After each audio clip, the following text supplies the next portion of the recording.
developed. Question number 5, the Honourable David Cunliffe. To the Minister of Economic Development, does he agree with South Australian Treasurer Paul Snelling in relation to the SkyCity that, quote, there cannot and will not be any connection between any change to the regulatory arrangements governing the casino and their investment, unquote, and can he assure the House that a similar standard will be upheld by his government?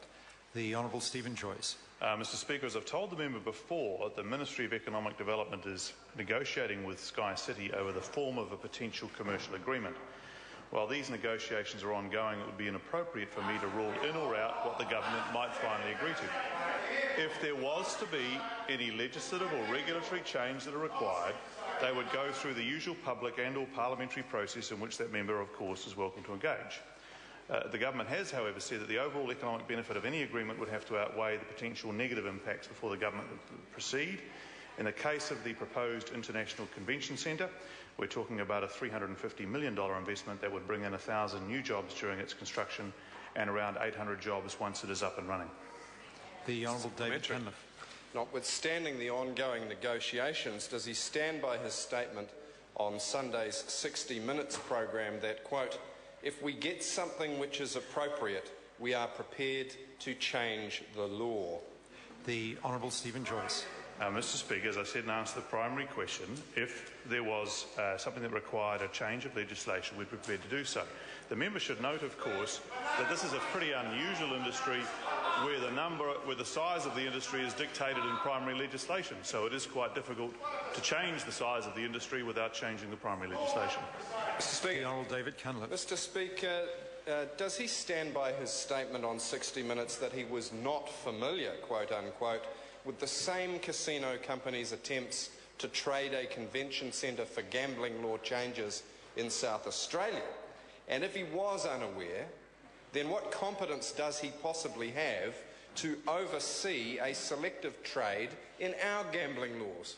The Honourable Stephen Joyce. Mr Speaker, I have some difficulty with the member and discussing competence, but anyway, only repaying the favour, Mr Cunliffe. Point of order, the Honourable David Cunliffe. It's hard to be offended by that one, but it's certainly outside standing orders. Order. No, order. Now, the member could have raised a point of order. I had no problem with that, but he doesn't raise a point of order that way. He knows that. I mean, there was an exchange there in the member's question. He questioned the competence of a minister, and the minister responded. And if in asking a question, a member questions the competence of a minister, I can't stop ministers from responding to that sort of thing. The Honourable Stephen Joyce. To answer the question. Mr Speaker, as I said in regards to the competence question, that's in some open to some interpretation. But the reality of it is, at the time, that I wasn't aware of that particular thing. Why did he tell 60 Minutes that he was, again, not familiar with the current gaming law, which requires pubs and clubs to give 37% of their gaming profits to charity, whereas SkyCity pays only 2.5%?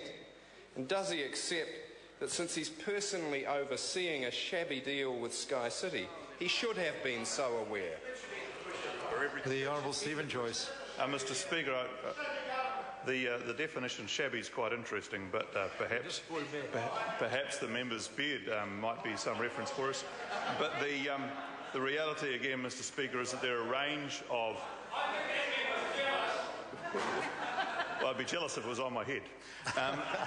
Mr Speaker... the Honourable Stephen Joyce.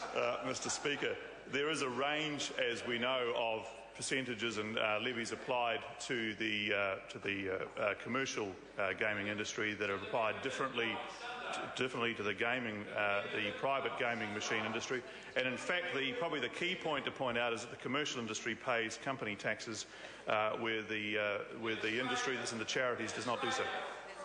The Honourable David Cunliffe. Does he stand by a statement in relation to trading gambling laws that quote, actually different governments in different countries have different priorities, and I think that it's entirely legitimate for that to happen, close quote. And how can he then explain what's legitimate about selling New Zealand's laws when, in the words of South Australia's Treasurer, SkyCity would be dreaming to think that they would sell their law in exchange for an investment? The Honourable Stephen Schultz. Mr Speaker, again, I think the member is an interesting space here for two reasons. One is that actually it is appropriate for different countries to have their own laws, and if he's suggesting that somehow we should adopt all Australian law, well, that's an interesting point in itself. And secondly, Mr Speaker, once again, the so-called spokesman on economic development for the Labour Party is once again decrying something that would lead to growth in the New Zealand economy. And on the one hand, the Labour Party are always talking about more jobs, but want to stop every single initiative that would lead to more jobs in this economy. Yeah.